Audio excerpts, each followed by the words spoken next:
حدیث شریف میں آتا ہے کہ نبی کریم علیہ الصلاۃ والتسلیم کو جمعے کی نماز میں اور عیدین میں، عید الفطر اور عید الاضحیٰ میں اکثر یہ سبح اسم ربک الاعلیٰ اور هل اتاک حدیث الغاشیہ، یہ والی صورت نبی کریم علیہ الصلاۃ والتسلیم تلاوت فرمایا کرتے تھے جمعے کی نماز میں اور عیدین میں۔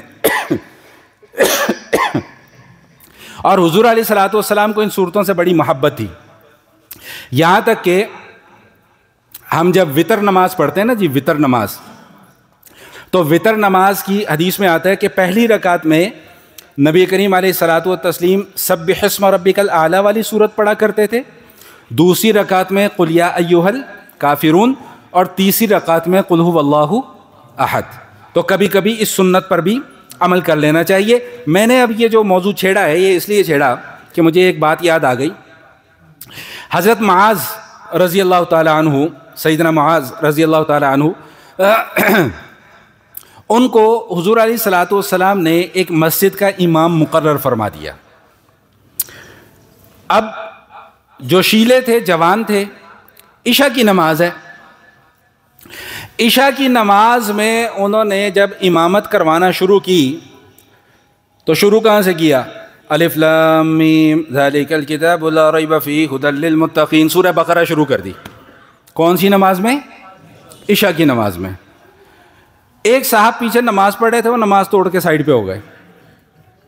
شکایت پہنچ گئی کہاں؟ نبی کریم علیہ الصلاۃ والتسلیم کے پاس کہ یا رسول اللہ، انہوں نے عشاء کی نماز میں سورہ بقرہ کی تلاوت شروع کر دی۔ سمجھیے گا ذرا اب اس مسئلے کو اچھے طریقے سے۔ نبی کریم علیہ الصلاۃ والتسلیم نے سیدنا معاذ رضی اللہ تعالیٰ عنہ کو صرف سمجھایا نہیں بلکہ ڈانٹا۔ ایک ہوتا ہے سمجھانا اور ایک ہوتا ہے ڈانٹنا۔ ڈانٹا کیسے؟ افتان یا معاذ، اے معاذ تم لوگوں کو فتنے میں مبتلا کرتے ہو؟ تمہیں یہ سبح اسم ربک الاعلیٰ والی صورت نظر نہیں آتی؟ تمہیں یہ هل اتاک حدیث الغاشیہ والی صورت نظر نہیں آتی؟ یہ کیوں نہیں تم نماز میں پڑھتے؟ سورہ بقرہ تم نے شروع کر دی نماز میں۔ اور اس کے بعد حضور علیہ الصلاۃ والسلام نے یہ حکماً یہ بات ارشاد فرمائی کہ جو شخص لوگوں کا امام بنے اسے چاہیے کہ مختصر نماز پڑھایا کرے۔ بھائی مسئلہ سمجھ میں آ گیا کہ نہیں آ گیا؟ ہمارے یہاں معاملہ الٹ چل رہا ہے۔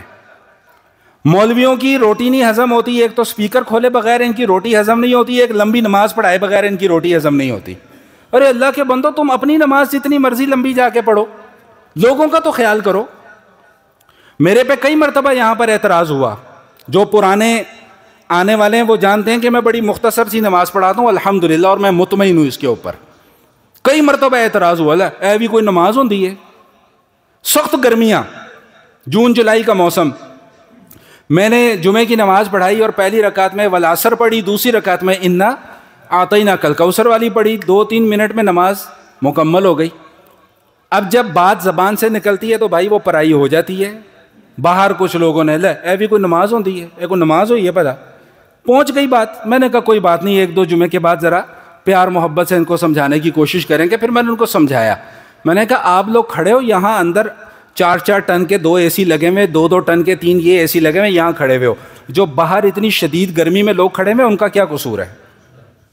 مجھے تو سب کا خیال کرنا ہے، لیکن مولویوں کے دماغ میں یہ چیز آتی نہیں ہے۔ بھوسا بھرا ہوتا ہے نا دماغ کے اندر، کیا کریں اب؟ حلوے کھا کھا کے، مانڈے کھا کھا کے دماغ بند ہو چکے ہیں، دین کی کوئی بات نہیں کرنی، بس اپنی بات کرنی ہے۔ تو بھائی امام کے لیے یہ حکم ہے کہ وہ نماز کو مختصر پڑھائے۔ لمبی نماز پڑھانا کوئی ثواب کا کام نہیں ہے۔ بات سمجھ رہے ہیں؟ میں بہت بڑی بات کر رہا ہوں۔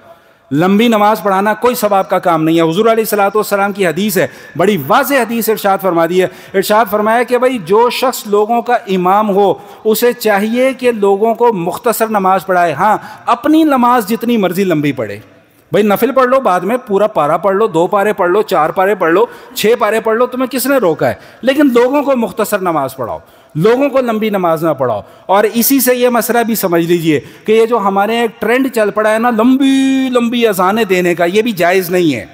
کسی بھی بڑے عالم سے جا کر فتویٰ لے لیجئے، میری بات نہیں سمجھ میں آتی نہ سمجھیں، کسی بھی بڑے عالم، کسی بھی بڑے مفتی کے پاس چلے جائیں، اس سے جا کے فتویٰ لے لیں کہ یہ جو 5-5 منٹ کی 6-6 منٹ کی اذانیں ہو رہی ہیں وہ سب کہیں گے غلط ہے۔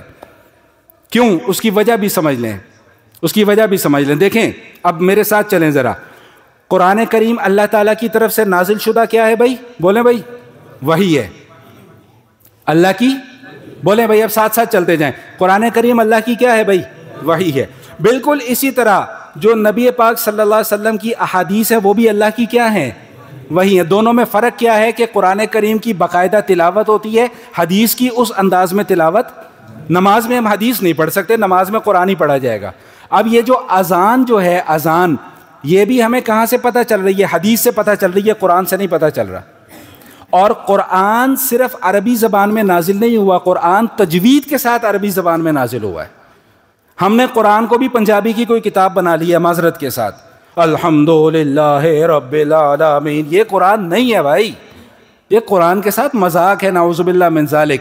اور اس طرح پڑھنا حرام ہے، کبیرہ گناہ ہے۔ قرآن سیکھو۔ تو جس طرح قرآن اللہ کی وحی ہے، اسی طرح حدیث بھی کیا ہے بھائی؟ اللہ کی وحی ہے۔ جس طرح قرآن کو تجوید کے ساتھ پڑھنا ضروری ہے، اسی طرح حدیث کو بھی تجوید کے ساتھ پڑھنا ضروری ہے۔ اور حدیث میں اذان بھی شامل ہے، تو اذان کو بھی تجوید کے ساتھ ہی پڑھنا ضروری ہے۔ ہمارے ہاں مصیبت کیا ہے؟ ہمارے ہاں تجوید پڑھنے والا یا تجوید کے ساتھ قرآن پڑھنے والا ہمیں پسند نہیں، ہمیں راگ لگانے والے لوگ پسند ہیں، جو راگ لگا لگا کے قرآن پڑھیں، جو راگ لگا لگا کے اذان دیں، جو راگ لگا لگا کے تراویح پڑھائیں، جو راگ لگا لگا کے نمازیں پڑھائیں، ہمیں وہ لوگ پسند ہیں۔ تجوید آتی ہو نہ آتی ہو، ہمیں اس سے کوئی سروکار نہیں ہے۔ آخری الفاظ بول کر میں اپنی بات کو مکمل کر رہا ہوں کہ قرآن کریم عربی میں نازل ہوا ہے، قرآن کریم تجوید کے ساتھ نازل ہوا ہے۔ قرآن کریم کو عربی میں اور تجوید کے ساتھ پڑھنا فرض ہے۔ سر لگانا، راگ لگانا، لے لگانا یہ کوئی فرض نہیں ہے۔ اللہ کریم